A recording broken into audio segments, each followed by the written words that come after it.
Voice আবার একটি new blog নিয়ে আপনাদের সামনে চলেছে। আজ মাধ্যমিক পরীক্ষা শুরু, সেই উদ্দেশ্যে আজ বন্ধুদের সঙ্গে বা ভাইদের সঙ্গে সাক্ষাৎকার করার জন্য চন্দনপুরে যাচ্ছি। আপনারা দেখতে পাচ্ছেন চন্দনপুরে। হ্যালো বন্ধুরা, আমরা এখন পৌঁছে গেছি গন্তব্যস্থলে, যেখানে পরীক্ষা সেন্টার চন্দনপুরে চলছে। সেখানে পৌঁছে গিয়ে সেখানকার দৃশ্য, চারিদিকে দৃশ্যগুলো আপনাদের দর্শন করাচ্ছি। দেখুন, মন ভরে যাবে। এখন সেই সামনের চারিপাশ আপনারা দর্শন করছেন।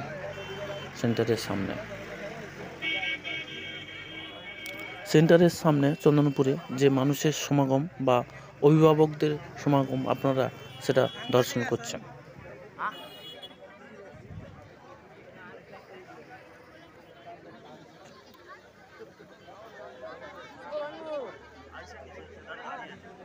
বন্ধুদের সঙ্গে মিটের কিছু অংশ। আজ এই পর্যন্ত। ধন্যবাদ, ভালো থাকবেন। পরে ভিডিওতে পরপর দৃশ্যগুলো দেখাবো। থ্যাংক ইউ সো মাচ, অসংখ্য ধন্যবাদ।